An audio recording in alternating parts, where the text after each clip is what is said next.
Feeling ko pinagtitripan nila si Pangulong Bongbong Marcos. Hindi talaga scammer itong tumawag sa kanya. Biruin mo, sa kasagsagan po ng kanyang situation briefing diyan po sa Davao dahil nga sa kalamidad na nangyari diyan, 'di ba? Brief niya yung mga mayor, ang mga opisyal po diyan sa lugar. Tatlong beses tumawag itong scammer. Sabi ni Pangulong Bongbong Marcos, in-scam siya. Itong number ng presidente, hindi basta-basta ma-access yan. Maliban na lang kung may nakakaalam talaga ng number niya, close sa kanya, mataas na tao, at ipinamigay yan sa kung kani-kanino. Di ba? Kasi usually naman, ang nabibiktima nito mga scammers, halimbawa, ginamit mo yung number mo, minsan may register ka, halimbawa may mga promo, o may mga pa-contest online, i-register mo, lalagay mo yung number mo, o minsan may event kang pupuntahan, magla-login ka, di ba? Lalagay ka ng numero mo, address mo, pangalan mo, usually, diyan kinukuha ng mga loko-loko yan, ng mga scammers yan. Pero yung number ng presidente, hindi basta-basta makukuha yan ng kung sino man. Kaya tayo, hindi tayo naniniwala na itong attempted scamming sa ating presidente, totoong scammer yung nag-scam dito. Ang ating paniniwala dito, may nakakaalam ng number niya, siguro nagtatampo o inggit sa presidente, pinamigay sa kung kani-kanino itong number na to, at pwede na nagpanggap yung iba na scammer, etc. para guluhin itong si PBB. Imagine mo, number na ng presidente, kumbaga, kung may isang number na pinakamahirap makuha, i-number po yan ng presidente. Matataas na tao lang po yan ang may hawak niyan. Ibig sabihin, ako, naniniwala ako that's my argument. Pinamigay yan o may nagtaksil na naman dyan. Ibinigay ang number ng presidente. Anyway, sa balita ng Politico.com, Marcos gets a call from an attempted scammer, sabi ni PBBM dyan. Biruin mo, busy ang presidente, nagtatrabaho ang presidente, and then guguluhin nyo. Tama ba naman yan? President Marcos received a scammy phone call in the middle of a situation briefing on the flooding in the Davao region itong Wednesday lamang po. Makikita nyo naman sa litrato na ito, ongoing, may mga ka-meeting ang presidente natin dyan, and then sinagot niya itong telepono kasi mali mo naman, baka importante ito or kung ano man yan. Tinatawagan ako ng scammer, Marcos told the Vice President Sara Duterte Carpio and Social Welfare Secretary Lex Gatchalian. Pero baka nakasave, at scammer talaga yung tao na yun, kung sino man yan ka-copy, baka nga, di ba? Dual meaning ito. A video from the Radio Television Malacanang showed the incoming call ringing 3 times before he rejected answering it. Gatchalian confirmed this on his official X or Twitter accounts. So this is why we were in the situation meeting yesterday dyan po sa Davao.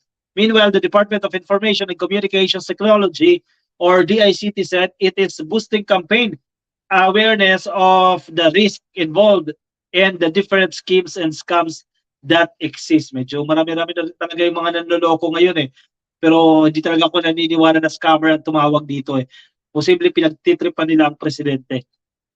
Cyber criminals are becoming more creative in their approach, Secretary Ivan Uy said in a palace briefing nitong February 8 lang po. They are adept in using what we call social engineering in order to steal your passwords, to hacks into revealing your e-wallet accounts, and so on, sabi ni Uy. He also urged the public to visit the online platform of the ICT to get updates on the latest online scam tactics na ginagamit po ng mga cyber criminals. Anong say ninyo dyan, ka-coffee? Pero sige, let's assume, totoo, kasi nangyayari din naman talaga sa mga ordinaryong tao itong scamming na to, ka-coffee, Kaya ang panawagan natin, kung kayo po, halimbawa, na may mga content creator, may mga vlogger na nagpapa-contest online, di ba? Usually, sasabihin nila, i-share nyo lang itong post na to, and then ilagay ninyo yung pangalan nyo, address ninyo, and contact number, GCash number nyo, para pipili siya doon ng isa. Huwag nyo gagawin, ka-coffee. Huwag nyo ibibigay yung personal information nyo. Kasi magagamit dyan. Maraming loko-loko online, at magagamit yung personal information mo. Mamaya, ma-access na nila yung email address mo, ma-access na nila yung GCash account mo, Paymaya mo, o kung ano man yung ka-coffee. Huwag nyo ibibigay basta-basta. Diba? Di bali na lang, huwag ka manalo doon sa pa-contest, pero huwag mo ibibigay yung GCash number mo.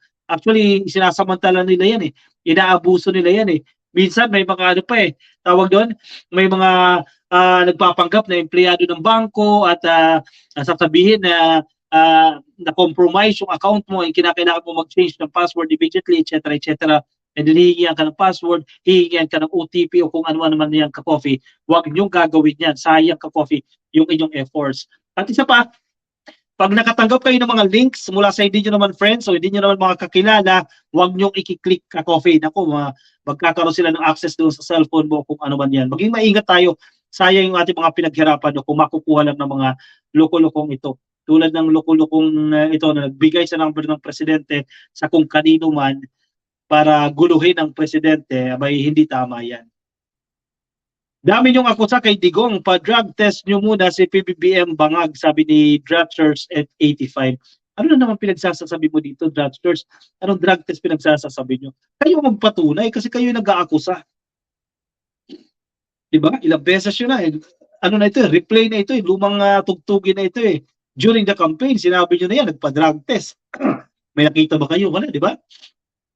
Roberto Janco, ang pinapalabas nila, ang inaapi ang Duterte, pero sa ginagawa nila sa ating presidente, sino ang inaapi? Yun nga eh, parang ang nagiging strategy nito mga to, eh makakuha ng simpatsya at the expense of our president.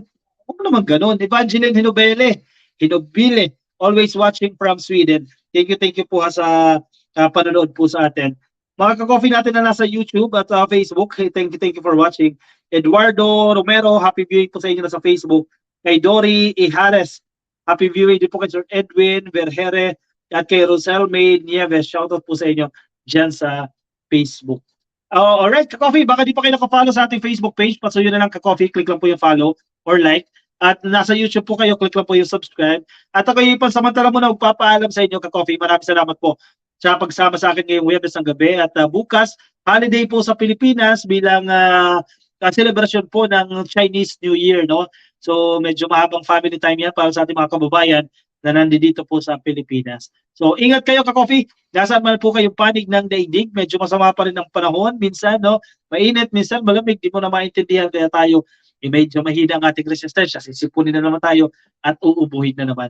Anyway, sige, thank you for joining me this evening. Ingat po kayo ka-coffee, paalam po sa inyo, bye-bye. Good night everyone!